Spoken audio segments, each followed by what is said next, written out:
अस्सलाम वालेकुम back to my YouTube channel. कैसे हैं आप सब लोग? उम्मीद करती हूँ कि आप सब लोग खैरियत से होंगे। आज आपके लेके आई हूँ मैं इमली की खट्टी मीठी सी चटनी की रेसिपी। इसकी रेसिपी बहुत ही आसान और बहुत ही इजी स्टेप्स के साथ लेके आई हूँ और इसका आप लोगों को ये भी तरीका बताऊँगी कि आप इसे फ्रीज़ कैसे कर सकते हैं। तो वीडियो को आपने फुल वॉच करना है, बिल्कुल भी स्किप नहीं करना। तो आइए चलते हैं इसके लिए हमें किन किन चीज़ों की ज़रूरत है।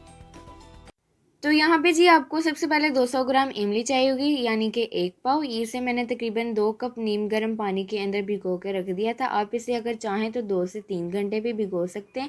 अगर आप लोग इसे ओवरनाइट भी भिगोना चाहें तो आप लोग इसे भिगो सकते हैं। आप लोगों की अपनी मर्ज़ी है, आप लोग जैसे चाहें कर सकते हैं। इसके अलावा आपको नमक चाहिएगा 1/2 teaspoon, red chili powder आपको चाहिएगा 1 टीस्पून, काला नमक आपको चाहिएगा 1/2 टीस्पून और इसके अलावा आपको चीनी चाहिए होगी 1 कप और 4 टीस्पून। आप लोग इसकी क्वांटिटी अपने हिसाब से कम ज़्यादा कर सकते हैं। अगर ज़्यादा मीठा पसंद है तो आप इसे ज़्यादा शामिल कर सकते हैं। इसके अलावा आपको ज़ीरा पाउडर चाहिएगा 1/2 टीस्पून। अगर साबुत ज़ीरा ऐड करना चाहें तो वो ऐड कर लें। अगर आपको ज़ीरा नहीं पसंद तो आप इसे स्किप भी कर सकते हैं। तो आइए चलते हैं अब नेक्स्ट स्टेप की तरफ। तो यहाँ पे जी आपने कोई भी छाननी ले लेनी, नीचे एक बाउल रखें, ये पल्प इसके अंदर शामिल कर दें। यहाँ पे जी बहुत ही इम्पोर्टेंट बात, आप लोगों ने एक एक मुट्ठी करके इसके अंदर पानी शामिल करना है। क्यों शामिल करना है? ताकि जो इसका पल्प है वो गुठलियों से हम लोग अलहदा कर लें। तो इसके अंदर तकरीबन एक एक मुट्ठी करके पानी शामिल करेंगे, एक साथ शामिल नहीं करना। तकरीबन इसके अंदर हम लोग 1.5 कप पानी शामिल करेंगे एक एक मुट्ठी करके और इसी तरह से हम इसका पल्प जो है अलहदा कर लेंगे। आपने इसे बहुत ज़्यादा पतला नहीं कर लेना, सिर्फ उतना ही पानी शामिल करें कि जितनी आपको ज़रूरत हो। तो यहाँ पे जी अगर आप लोग मेरे चैनल पर नए हैं तो चैनल को सब्सक्राइब कर लें। ये आप लोगों की तरफ से एक मोहब्बत होती है, एक तोहफ़ा होता है, तो ज़रूर सब्सक्राइब कीजिएगा। और अगर आप लोगों को ये रेसिपी मेरी अच्छी लगी है तो कमेंट बॉक्स में आप लोगों ने ज़रूर बताना है कि आप लोगों को ये मेरी इमली की झटपट सी रेसिपी कैसी लगी।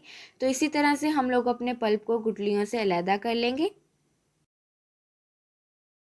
तो यहाँ पे जी देखिए हमने बहुत ही अच्छी तरह से इमली के पल्प को अलग कर लिया है। तो आप लोगों ने भी इसी तरह से करना है कि ये बिल्कुल गुठलियाँ जो है वो ड्राई हो जाए। तो आइए जी चलते हैं अब इसके नेक्स्ट स्टेप की तरफ। तो नेक्स्ट स्टेप में जी हम इसे कर लेंगे कुक। तो यहाँ पे जी बहुत ही इंपॉर्टेंट बात जो आप लोगों से मैं शेयर करूँगी, आपने इसे बहुत ज़्यादा लो फ्लेम पे भी नहीं पकाना और हाई भी नहीं होनी चाहिए।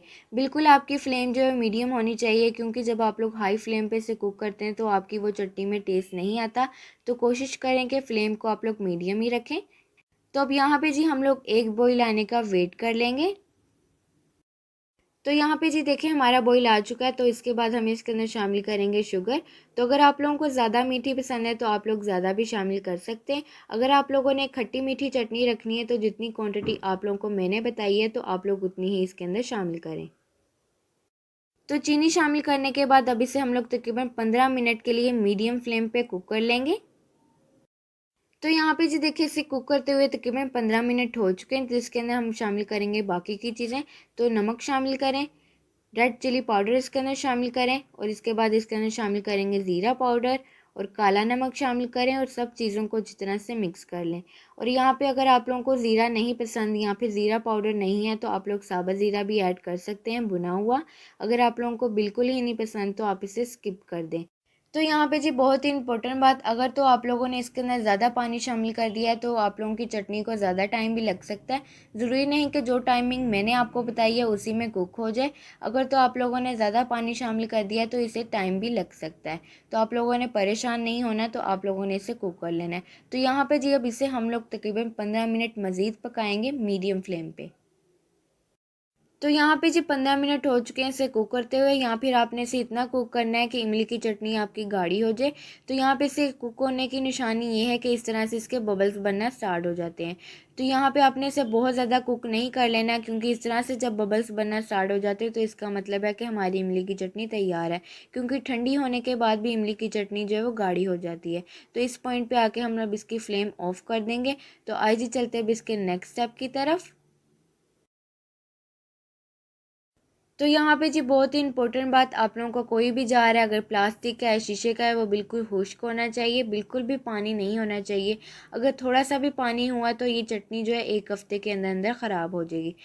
तो यहाँ पे जी आपको इसकी मैं लाइफ़ टाइम बता दूँ, अगर तो आप इसे फ्रीज़र में रखेंगे तो ये 15 से 20 दिन आपके आसानी से निकल जाएंगे। अगर आप इसे फ्रिज में रखेंगे तो 1 हफ़्ता ही बामुश्किल आपका निकलेगा, क्योंकि नीचे इतनी फ्रिज में ठंडक नहीं होती तो इसके ख़राब होने के ज़्यादा चांसेस होते हैं। तो आप इसे फ्रीज़र में रखें और 15 से दिन आप लोगों के आसानी से निकल जाएंगे। उसके बाद ये ख़राब हो जाती है। इसकी लाइफ़ टाइम सिर्फ 20 दिन की है। तो अगर आप लोग सोच रहे हैं कि ये तो फ्रीज़र में फ्रीज़ हो जाएगी, तो ऐसा कुछ भी नहीं है। ये फ्रीज़र में बिल्कुल भी फ्रीज़ नहीं होती। ये चटनी बिल्कुल ऐसे ही रहेगी। सिर्फ 15 से 20 मिनट पहले निकालें और किसी भी स्नैक्स के साथ आप इसे ट्राई कर सकते हैं। तो यकीनन आज की रेसिपी आप लोगों के लिए बहुत ज़्यादा हेल्पफुल रही होगी। ज़रूर ट्राई कीजिएगा, अपना फीडबैक भी ज़रूर दीजिए कि आप लोगों की रेसिपी मेरी कैसी लगी। तो अगर आप लोग मेरे चैनल पर नए हैं तो चैनल को सब्सक्राइब करें, वीडियो को लाइक करें, शेयर करें अपने दोस्तों के साथ, अपनी फैमिली के साथ। तो कमेंट करके भी अपना फीडबैक ज़रूर दीजिए कि आप लोगों की रेसिपी मेरी कैसी लगी। तो मुझे दीजिए इजाज़त और मुझे रखिए दुआ में याद। अल्लाह हाफिज़।